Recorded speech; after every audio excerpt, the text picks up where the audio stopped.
नैतिकता या नीति शास्त्र के परिणाम, कॉन्सिक्वेंस ऑफ एथिक्स, ये यूनिट 1 में महत्वपूर्ण टॉपिक है। आज हम इसको समझेंगे। तो जब मनुष्य जब कोई कार्य करता है, मनुष्य या प्रशासनिक अधिकारी कोई नैतिक अनैतिक कार्य करता है, तो उसका समाज पर भी प्रभाव पड़ता है, शासन पर भी प्रभाव पड़ता है, उस व्यक्ति पर भी प्रभाव पड़ता है। इसी को हम आज समझेंगे, है ना। तो पहला पॉइंट है व्यक्तिगत स्तर पर क्या परिणाम होते हैं। तो आंतरिक शांति और संतोष प्राप्त होता है। नैतिक कार्य करने से व्यक्ति को मानसिक सुख और मतलब एक तो मानसिक सुख मिलता है और संतोष मिलता है। उदाहरण के लिए किसी गरीब या दुर्घटना में घायल व्यक्ति की मदद करने के बाद जो मानसिक संतोष मिलता है, आपने भी देखा होगा कि जब हम किसी गरीब या असहाय की मदद करते हैं तो हमें अच्छा लगता है मन से। दूसरा पॉइंट क्या है, चरित्र का निर्माण और विश्वसनीयता बढ़ती है। समाज में उस व्यक्ति की साख और सम्मान बढ़ता है। उदाहरण के लिए कोई दुकानदार अधिकारी हमेशा अपनी बात का पक्का ईमानदार रहता है तो लोग उस पर आंख बंद करके भी भरोसा करते हैं। ये हम लोग दोस्ती में भी देख रहे हैं हम लोग कि जो हमेशा सच बोलता है या सही निर्णय लेता है तो हम उस पर ज़्यादा ट्रस्ट करते हैं, है ना। और एक बार कोई मतलब झूठ बोल देता है या हमारा ट्रस्ट टूट जाता है तो हम उस पर विश्वास बहुत कम करते हैं या बहुत सोच समझ के करते हैं। अनेक अनेक अनैतिकता का परिणाम क्या है। मान लीजिए कोई अनैतिक कार्य कर रहा है तो भैया अनैतिक कार्य करने वाला व्यक्ति हमेशा दुखी होगा, मानसिक तनाव रखेगा, आत्मग्लानि रहेगी उसको। रिश्वत लेने वाला अधिकारी, उदाहरण समझते हैं। रिश्वत लेने वाला अधिकारी हमेशा पकड़े जाने के डर और ग्लानि में रहता है, भले ही उसे सजा ना मिले। ठीक, ये भले है, लिखे हैं, सजा ना मिले, वो हमेशा डरता रहता है। अगला पॉइंट है प्रशासनिक और या संस्थागत स्तर पर परिणाम क्या होते हैं। सुशासन की प्राप्ति होती है। भाई कोई नैतिक नीति शास्त्र का पालन कर रहा है तो गुड गवर्नेंस की प्राप्ति होती है। ठीक है, वो नैतिक अधिकारी नीतियों को सही ढंग से लागू कराएगा। जो नैतिक अधिकारी है, मान लीजिए यदि डीएम निष्पक्ष है, वो राशन जो पीडीएस सिस्टम है उसकी निगरानी करता है, अंतिम छोर तक उसको जिसको ज़रूरत उसको पहुंचाता है, तो सुशासन की प्राप्ति होती है। मतलब जो सरकार की नीति है उसको लागू करा रहा है। जन विश्वास में वृद्धि होती है। ये देखते हैं कैसे होती है। जनता और सरकार के बीच में दूरी कम होती है। टीएन शेषन जी ने चुनाव आयोग में नियम को कड़ाई से लागू किया। नैतिक साहस था तभी उन्होंने लागू किया।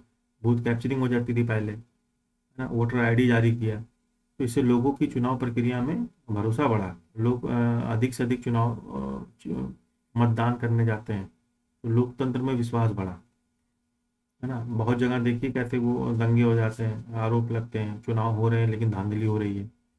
बांग्लादेश में देखिए, तो जहाँ नैतिकता का पालन होगा सरकार या अधिकारियों में, वहाँ जनता में जनविश्वास में वृद्धि होगी।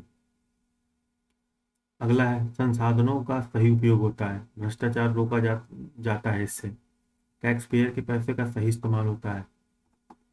उदाहरण के लिए ई श्रीधरन है जो मेट्रोमैन से काफ़ी फेमस है, मेट्रोमैन के नाम से। तो ये समयबद्धता जो है, मतलब हर चीज़ अपने टाइम से करते थे, और इनके ईमानदारी के कारण दिल्ली मेट्रो के पहले फेज में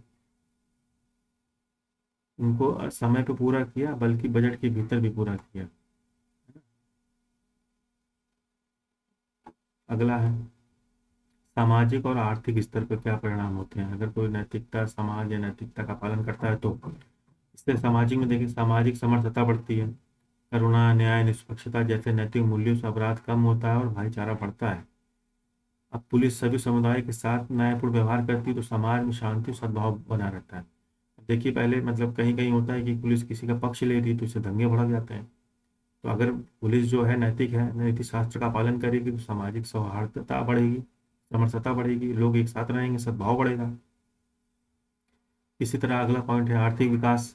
नैतिक व्यापार और पारदर्शी नीतियां जो होती हैं एफडीआई को आकर्षित करती हैं, देश के विकास में कार्य करेंगी, है ना। ईमानदारी नीतियां भ्रष्टाचार मुक्त होने से किसी भी देश की अर्थव्यवस्था मजबूत होती है। जहाँ लोग ईमानदारी से काम करेंगे भ्रष्टाचार कम होगा।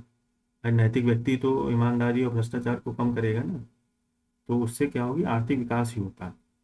और मान लीजिए जहाँ अनैतिक काम हो रहा है वहाँ क्या होगा, अनैतिकता जैसे समाज बिखरता है, दंगे अपराध जैसी स्थितियाँ होने लगती हैं।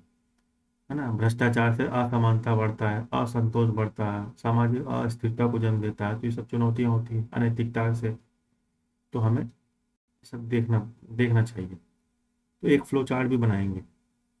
मानवीय कार्यों में नैतिकता से क्या होता है, देखिए, व्यक्तिगत चरित्र का निर्माण होता है, पारदर्शिता, जवाबदेही बढ़ता है, जन विश्वास बढ़ेगा। इन सभी से सुशासन और न्यायपूर्ण समाज की स्थापना होती है। अब निष्कर्ष में देखेंगे, मानवीय कार्यों में नैतिकता के परिणाम कभी भी सीमित नहीं होते। एक अधिकारी का एक छोटा सा नैतिक काम भी केवल एक व्यक्ति की मदद नहीं करता। मान लीजिए गरीब की फाइल बिना रिश्वत लिए उसने बढ़ा दी, तो इससे क्या होगा कि एक व्यक्ति की मदद नहीं है ये पूरे प्रशासनिक व्यवस्था पर उस जनता का विश्वास को भी बढ़ाता है। हाँ?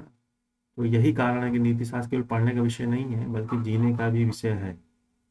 तो हमें ये सब ध्यान देना चाहिए। नैतिकता का परिणाम भी होता है, जितना ज़्यादा नैतिकता का पालन होगा, समाज उतना ही अनुकूल और आर्थिक विकास करेगा, सामाजिक विकास होगा, समाज में जो तनाव है वो कम होगा, है ना। तो ये सब हमें इस टॉपिक में पढ़ना है। एक बार फिर से देखेंगे, मानवीय कार्यों में नीति शास्त्र या नैतिकता के परिणाम। तो व्यक्तिगत स्तर पे है, दूसरा है प्रशासनिक स्तर पे है, तीसरा है सामाजिक और आर्थिक स्तर पे क्या परिणाम पड़ता है होता है, ये देखा हमने। फिर फ्लो चार्ट के माध्यम से देख लिया है, कंक्लूजन दे दिया। ये टॉपिक लगभग कंप्लीट हो गया। अब इसमें कुछ ऐसा नहीं है, आप जो भी प्रश्न आएगा यहाँ पे आप बना लेंगे। ठीक है, धन्यवाद।